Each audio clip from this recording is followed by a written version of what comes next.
News 18 ഇപ്പോൾ പ്രേക്ഷകരിലേക്ക് മുന്നിലേക്ക് എത്തിക്കുന്നത്. സ്വപ്ന സുരേഷിന് ബംഗളൂരുവിലേക്ക് കടക്കാൻ ലോക്ക്ഡൌൺ സമയത്ത് വഴിയൊരുക്കിയത് അത് ADGP MR അജിത് കുമാർ ആണ് എന്നുള്ള ഒരു വിവരം പങ്കുവയ്ക്കുകയാണ്, വെളിപ്പെടുത്തൽ നടത്തുകയാണ്.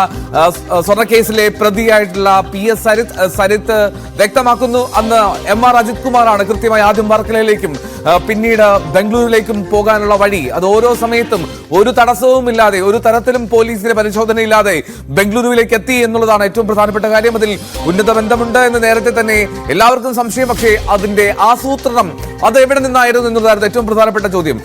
ഡാൻ കുര്യനാണ് ഈ വാർത്ത പുറത്തേക്ക് കൊണ്ടുവരുന്നതും ഡാനാണ് സരിത്തുമായി ഇക്കാര്യങ്ങൾ സംസാരിച്ചതും ഡാനോടാണ് വെളിപ്പെടുത്തിയതും. ഡാൻ, ഈ പറയുന്നത് പോലെ അതൊരു വല്ലാത്ത ചോദ്യമായിരുന്നു. ഉത്തരം കിട്ടാത്ത മട്ടിൽ എങ്ങനെ കടക്കാൻ സാധിച്ചു ബംഗളൂരുവിലേക്ക് എന്നുള്ളതിൽ അതിൽ വ്യക്തത ADP MR അജിത് കുമാർ കൃത്യമായി പ്ലാൻ ചെയ്ത് ഫോണിൽ നിരന്തരം ബന്ധപ്പെട്ടു എന്നാണ്. അപ്പോൾ ഇതിന്റെ ഒരു റൂട്ട് എന്താണ് ഡാൻ? ഈ ആദ്യം MR അജിത് കുമാർ ശിവശങ്കറോട് സംസാരിക്കുന്നു, ശിവശങ്കർ സന്ദീപ് നായരോട് സംസാരിക്കുന്നു, അതുപ്രകാരം വണ്ടി നീങ്ങുന്നു എന്നുള്ളതായിരുന്നു.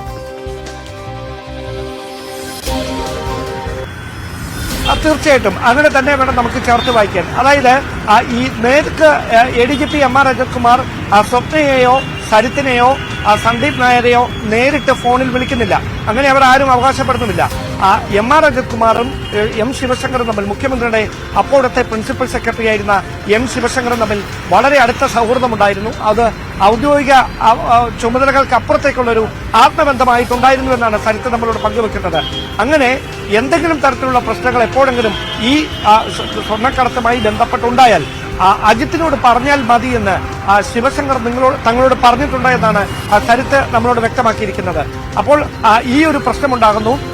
ഈ കസ്റ്റംസിന്റെ കസ്റ്റഡിയിലേക്ക് സരിത്താണ് ആദ്യം, അതായത് ഡിപ്ലോമാറ്റിക് ബാഗേജിൽ സ്വർണം കടത്തിയെന്ന വലിയ വെളിപ്പെടുത്തലിന് പിന്നാലെ സരിത്തിനെ കസ്റ്റംസ് കസ്റ്റഡിയിലെടുക്കുന്നു, വിശദമായി ചോദ്യം ചെയ്യുന്നു.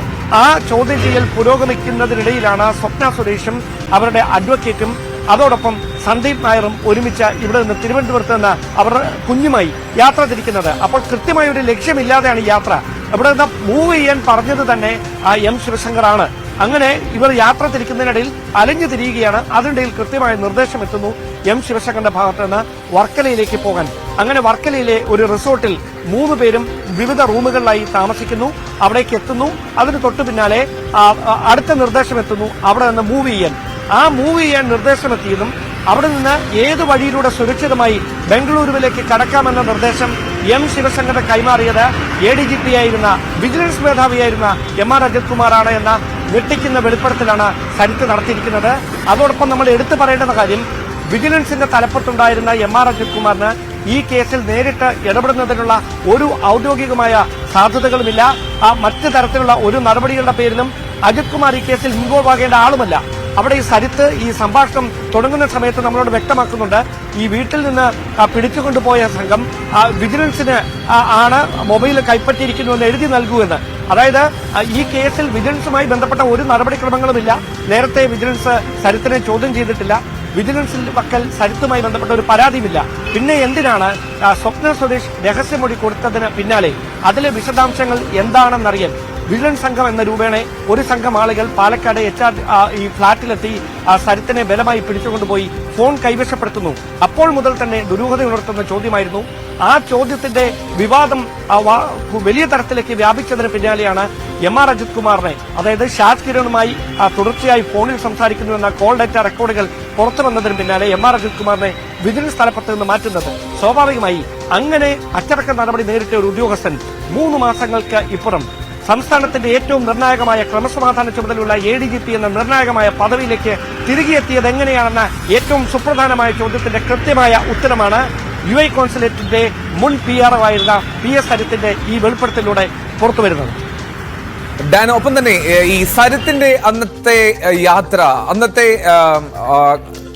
സരിത്തിന്റെ ആ സ്വർണ്ണക്കടത്ത് കേസിലെ പങ്ക് അത് വളരെ നിർണായകമായിരുന്നു. ഒരു കോൺസുലേറ്റിലെ PR ആയിരുന്ന സരിത്ത് എങ്ങനെ ഇത്രമാത്രം സംഭവങ്ങളിൽ ഇടപെട്ടു എന്നുള്ളത് പ്രേക്ഷകർക്ക് അതൊരു ഓർമ്മയിലേക്ക് വരുത്താൻ വേണ്ടിയിട്ടാണ്. അക്കാര്യങ്ങൾ കൂടി VV വിനോദും പങ്കുചേരുമല്ലോ.